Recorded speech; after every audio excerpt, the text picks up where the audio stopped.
તીખા પુડલા તો અઠવાડિયામાં એકવાર બધાના ઘરે બને જ છે.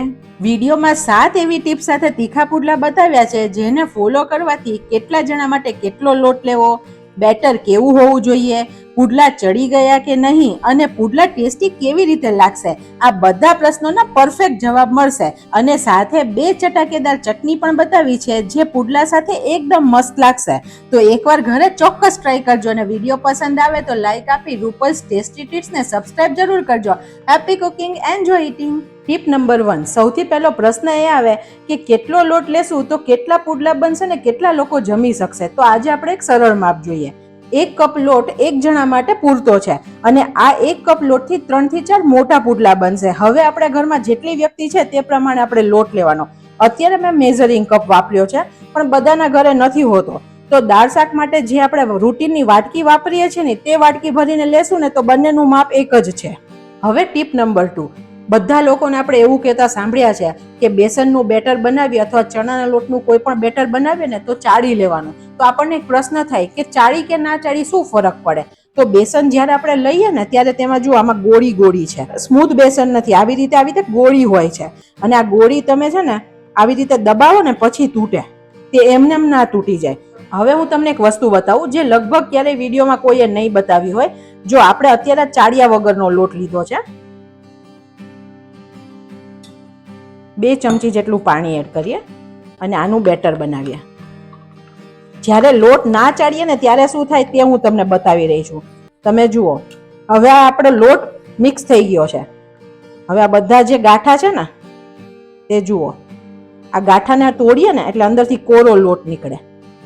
જો આ રીતનું બેટર બન્યું ને તો આપણે આવી રીતે લમ્સ જ તોડતા રહીશું. 2 કલાક થશે તો એ લમ્સ નહીં નીકળે. તો આપણે હંમેશા ચાળીને વાપરશું. આપણે લોટને ચાળી લઈએ. અત્યારે મેં રેડીમેડ બેસન જ લીધું છે. ટોટલ અત્યારે હું 2 કપ બેસન લઉં છું. આમાંથી આપણા 6-7 પુડલા બની જશે. ટીપ નંબર 3, આપણે જ્યારે એકલા બેસનમાંથી પુડલા બનાવીએ ને તો તે વધારે પડતા સોફ્ટ બને, બહુ જ સોફ્ટ, અને ખાવ ને ત્યારે થોડા ચીકાશ પડતા ને થોડા કાચા હોય એવું લાગે. તો તેને સરસ ટેક્સચર દેવા માટે અત્યારે 1/4 કપ જેટલો આપણે સૂજી ઉમેરીએ છીએ. તમે રવો કે સૂજી કાંઈ પણ એડ કરી શકશો. ઘણા બધા લોકો આમાં ચોખાનો લોટ પણ નાખે છે પણ ચોખાનો લોટ નાખવાથી ડ્રાયનેસ વધી જાય છે એટલે કોરું લાગશે. જ્યારે તમે પુડલા ખાશો ને ત્યારે ગળામાં ડચુરો લાગશે, કેમ કે આને આપણે તેલમાં શેકીએ છીએ અને ભજીયામાં ચોખાનો લોટ નાખીએ છીએ ત્યારે તેને તેલમાં તળીએ છીએ તો તે કોરું નથી લાગતું. તો અત્યારે આમાં ચોખાનો લોટ નાખવાની જરૂર નથી. ડુંગળીને આપણે સમારી લઈએ. જ્યારે આપણે બહાર પુડલા ખાઈએ ને, રેસ્ટોરન્ટમાં ખાઈએ અથવા તો છે ને કાઠિયાવાડમાં તો પુડલાનો પ્રોગ્રામ થાય કે શેરી શેરીમાં પુડલાનો જમણવાર થાય, તો આપણે ત્યારે પુડલા એવું લાગે કે આપણા ઘરે આવા ટેસ્ટી પુડલા નથી બનતા. તો આ જે પેસ્ટ બનાવીને એડ કરશો ને તો પુડલાનો સેમ બહાર જેવો સ્વાદ આવશે. 2 તીખા મરચા છે, તીખાશ તમે તમારી રીતે લઈ શકો છો. 1 ટુકડા આદુને છીણીને લઈએ જેથી રેસા ના આવે અને 4 થી 5 કળી લસણ એડ કરીએ. આ પેસ્ટને આપણે એકદમ સ્મૂધ ક્રશ કરવાની છે તો 2 ચમચી પાણી એડ કરીએ.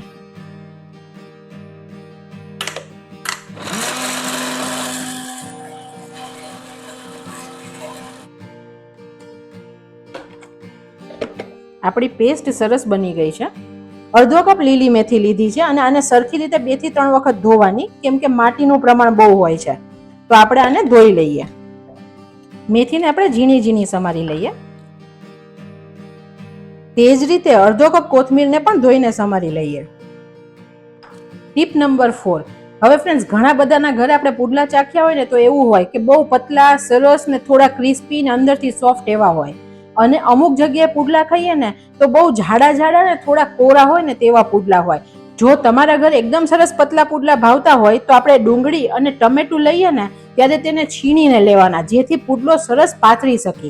અને જો તમારા ઘરે જાડા પુડલા એટલે થોડા થીક પુડલા ખવાતા હોય તો તમે આને ચોપ કરીને લઈ શકો છો, કેમ કે તમારે બેટર એમાં રેડીને કરવાનું છે, પાથરવાનું, સ્પ્રેડ નથી કરવાનું. પણ અત્યારે આપણે છીણીને લઈએ છીએ. હવે આપણે બેટરમાં મસાલા કરીએ. અત્યારે પોણી ચમચી એટલે 3/4 ચમચી જેટલું મીઠું એડ કરીએ છીએ. ચણાનો લોટ અત્યારે વધારે દેખાય, પાણી નાખીએ પછી ઓછો થઈ જાય, તો અત્યારે વધારે મીઠું એડ નહીં કરીએ. 1/4 ચમચી જેટલી હળદર એડ કરીએ. સરસ પુડલા ડાયજેસ્ટ થાય તેની માટે અને સ્વાદ માટે હિંગ એડ કરીએ. અત્યારે 2 પિંચ લીધી છે. એક નાની ચમચી અજમો લઈએ. અજમો અને બેસન બેસ્ટ ફ્રેન્ડ છે. અજમાથી પાચન સરસ થઈ જાય છે. ડુંગળી, લસણ, આદુ, મરચાંની પેસ્ટ એડ કરીએ. સરસ એકવાર બધું મિક્સ કરી દઈએ. મેથી એડ કરીએ. કોથમીર એડ કરીએ. 1/4 ચમચી જેટલો મરી પાવડર એડ કરીએ. હવે તમને એમ થશે કે એક ડુંગળીની પેસ્ટ નાખી અને એક ડુંગળીને છીણી લીધી, તો જે પેસ્ટમાં નાખીને તેનાથી ટેસ્ટ સરસ આવશે અને આ છીણીને તેનાથી ટેક્સચર અને પુડલામાં દેખાવ સરસ લાગશે. તેને પણ એડ કરી દઈએ. ઇન કેસ તમે ડુંગળી પણ નથી ખાતા તો તમે એકલું ટમેટું એડ કરી શકો છો. બીજું ફ્રેન્ડ્સ, જો તમે કોઈ પણ શાકભાજી ચતુર્માસમાં નથી ખાતા તો તમે આ પુડલા કોબીથી પણ બનાવી શકો છો. એકલું કોબી જ નાખવાની, આદુ મરચાંની પેસ્ટ નાખવાની, બધા રૂટીન મસાલા નાખીને બનાવી શકો છો. Tip number 5. હવે ઘણા બધા ઘરમાં ખાલી પાણી નાખી અને બેટર બની જાય છે, તો ત્યારે બેટર છે ને ફીકું થઈ જાય છે, ટેસ્ટ નથી લાગતો અને બીજું ખાવામાં પુડલા છે ને થોડા કોરા ને ગળામાં ખૂંચે તેવા લાગે છે, તમને ખાવાની મજા ના આવે. તો તેની જગ્યાએ અત્યારે આપણે છાશનો ઉપયોગ કરીએ છીએ. અત્યારે આપણે અડધો કપ જેટલી મીડિયમ ખાટી છાશ લીધી છે. પછી જરૂર પડે ને એ પાણી નાખવાનું, કેમ કે આમાં થોડો ખટાશનો ને બધો પંચ સરસ લાગશે, ટેસ્ટ.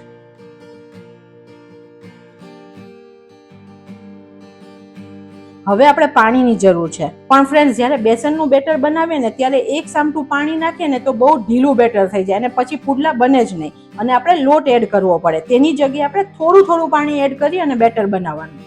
અત્યારે મેં 1 કપ પાણી લીધું છે. પહેલા 3 થી 4 ચમચી પાણી એડ કરીએ છીએ.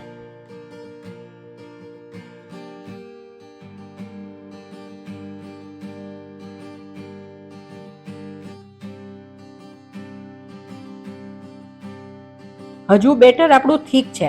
આટલું થીક હશે ને આપણે જો પુડલા બનાવશું ને તો બહુ કડક અને ગળામાં ખૂંચે તેવા બનશે. હંમેશા પુડલાનું બેટર છે ને થોડું રની કન્સિસ્ટન્સીનું ને થોડું ઢીલું બનાવવાનું.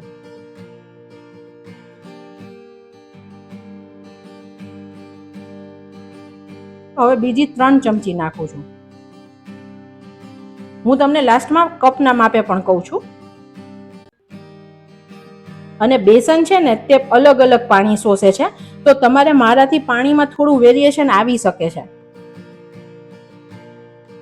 બીજું 2 ચમચી એડ કરીએ છીએ. અત્યારે લગભગ મેં અડધો કપ જેટલું પાણી વાપર્યું છે. અડધો કપ છાશ હતી અને અડધો કપ પાણી હતું. આપણે બેટરને હલાવીને જોઈએ તો બેટર આસાનીથી પડી રહ્યું છે, નથી વધારે કઠણ અને નથી વધારે ઢીલું. અત્યારે આ પરફેક્ટ છે. હવે આવે છે ટીપ નંબર 6. હવે આપણને એમ થાય કે પુડલાનું બેટર બની ગયું છે તો ડાયરેક્ટ પુડલા બનાવી દઈએ, પણ આપણે ડાયરેક્ટ પુડલા બનાવશું અત્યારે રેસ્ટ આપ્યા વગર તો સોજી છે ને તે પલળ્યો નથી, એટલે તેના દાણા દાણા કડક લાગશે અને બેસને પાણી સરસ નથી શોષ્યું તો કોરું કોરું લાગશે. તો પુડલા બનાવતી વખતે કાં તો તૂટી જશે અને કાં તો બહુ ડ્રાય બનશે, ખાવામાં નહીં ભાવે. તો બેસનને પલળવા માટે અને સૂજીને ફૂલવા માટે આપણે 15-20 મિનિટનો રેસ્ટ આપીશું.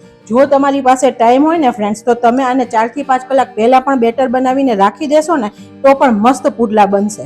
આને ઢાંકી અને 15-20 મિનિટનો રેસ્ટ આપીએ. ફ્રેન્ડ્સ, પુડલા એવી વાનગી છે ને કે એકદમ ફટાફટ બની જાય છે. તો આજે આપણે ચટણી પણ એવી જોઈએ કે જે જલ્દી બને છે. તો આજે આપણે 2 ટાઈપની ચટણી જોઈએ, એક દહીંની ચટણી અને એક લસણની ચટણી. જો તમે લસણ નથી ખાતા તો તમે આ દહીંની ચટણી બનાવી શકશો. દહીંની ચટણી માટે આપણે 4 થી 5 ચમચી જેટલું દહીં લઈએ.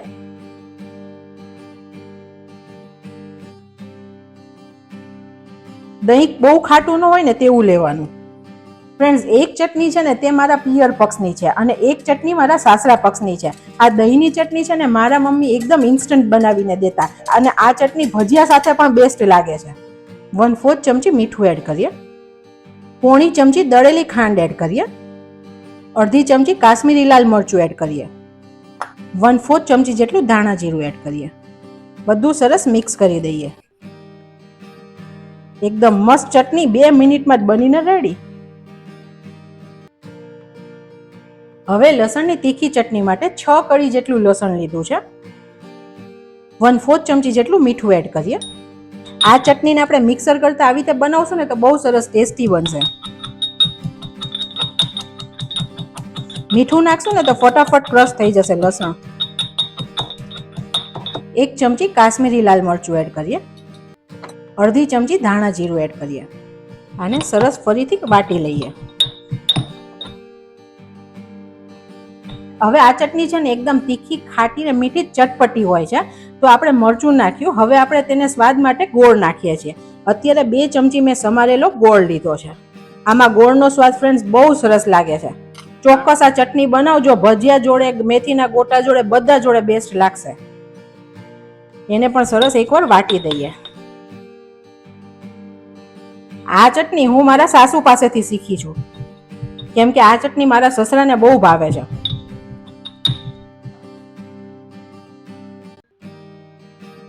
હવે આપણે આને કાઢી લઈએ. ચટણીને આપણે સરખી મિક્સ કરવાની. મસાલાની બીજી અડધી ચમચી જેટલું મરચું એડ કરું છું. હવે બધું મિક્સ થઈ જાય પછી આપણે 2 ચમચી જેટલો લીંબુનો રસ એડ કરવાનો છે. અને ચટણીને ઢીલી બનાવવા માટે પાણી એડ કરીએ. પહેલા આપણે 3 ચમચી પાણી એડ કરીએ છીએ.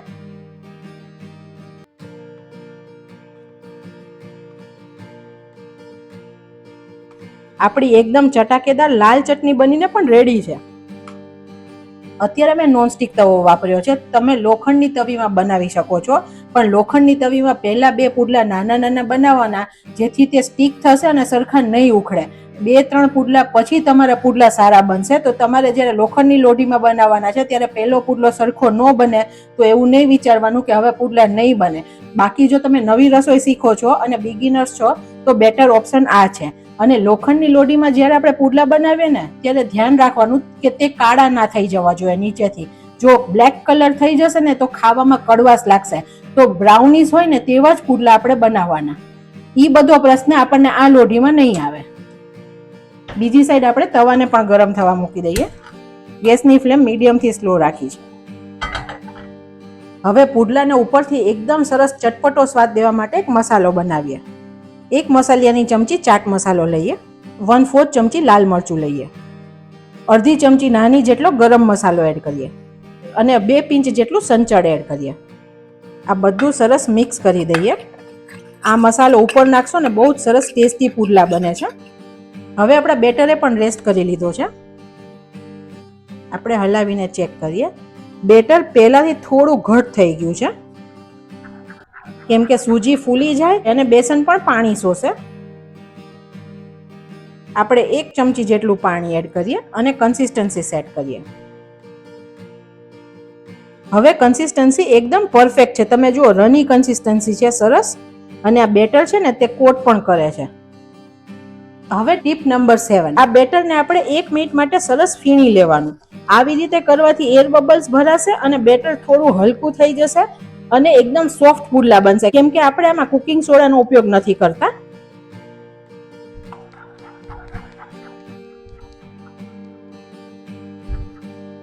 હવે આપણું બેટર રેડી છે. હવે આપણી લોઢી ગરમ થઈ ગઈ છે. જો તમે લોખંડમાં બનાવતા હોય તો પણ જરૂરી છે ને નોનસ્ટિકમાં બનાવો તો પણ જરૂરી છે કે આનું ટેમ્પરેચર આપણે ડાઉન કરવું પડે. જો અત્યારે લોઢી વધારે ગરમ છે અને તમે તરત બેસન નાખશો ને તો પુડલો વચ્ચેથી ગોળ પથર્યા પછી આગળ નહીં પાથરી શકો, તે ભેગો ભેગો થતો જશે. તો આપણે પહેલા લોઢીનું ટેમ્પરેચર ડાઉન કરવાનું છે. તો આપણે થોડું પાણી નાખીએ. આ પ્રોસિજર તમે દરેક પુડલામાં, ઢોસામાં, બધામાં જ આપણે કરવાની હોય છે. તમારે જેટલી સાઈઝના પુડલા બનાવવા છે તે પ્રમાણે બેટર લેવાનું. અત્યારે મેં 2.5 ચમચા જેટલું બેટર લીધું છે અને સરસ મોટો પુડલો પાથરું છું.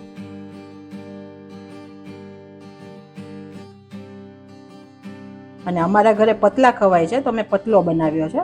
તમે જોઈ શકો છો એકદમ આસાનીથી પુડલો પથરાઈ ગયો છે. ઉપરથી આપણે મસાલો બનાવ્યો તે છાંટીએ.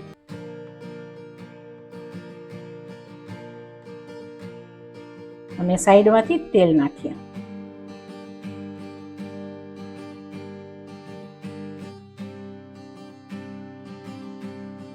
વચ્ચે પણ થોડું નાખવાનું અને તવો આવી રીતે થોડો થોડો ફેરવવાનો, કેમ કે વચ્ચે જ ફ્લેમ લાગશે તો વચ્ચે ચડી જશે ને આજુબાજુથી સરખો નહીં ચડે. તો બધી સાઈડ આપણે આવી રીતે ફેરવવાનો, કેમ કે આપણી ગેસની ફ્લેમ એટલી મોટી નથી જેટલી તવી છે. ફ્રેન્ડ્સ, આ બધી નાની નાની બાબત છે પણ પરફેક્ટ વસ્તુ બનાવવા માટે ખૂબ જરૂરી છે. ગેસની ફ્લેમ અત્યારે મીડિયમથી સ્લો છે અને ઉપરથી તમે જુઓ બિલકુલ પુડલો ડ્રાય થઈ ગયો છે. તે જ આપણે ઊંચો કરીને જોવાનો, એકદમ મસ્ત ચડી ગયો છે.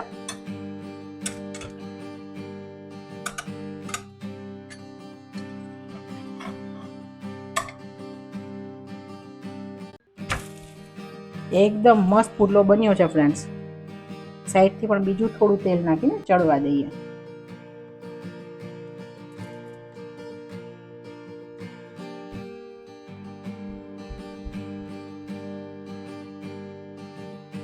આવો કલર હશે ને તો ખાવામાં બિલકુલ કડવાશ નહીં લાગે, પણ જો આટલામાં બ્લેક કલર થઈ જશે ને તો ખાવામાં બહુ કડવો લાગશે.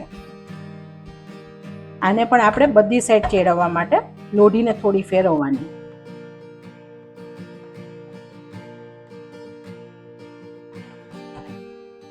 આપણે ફીણ્યું ને તો એકદમ સરસ જાળીદાર પુડલા બન્યા છે. સ્લાઇડ ઊંચો કરીને જોવાનું. સરસ ભાત આવી ગઈ છે. 2 મિનિટ થવા દઈએ.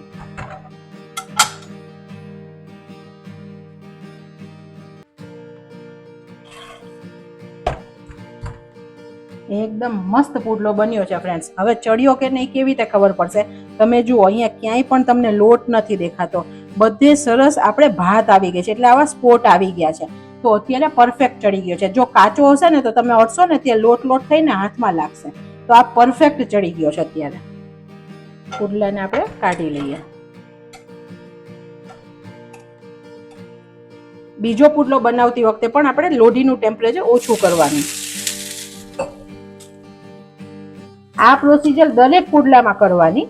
જો તમને પુડલા બનાવતી વખતે એવું લાગે કે બેટર ઠીક થઈ ગયું છે ને તો તમે થોડું પાણી નાખી કન્સિસ્ટન્સી આવી પોરિંગ કરી શકો છો, કેમ કે ચણાનો લોટ છે ને તે પાણી શોષ્યા કરે.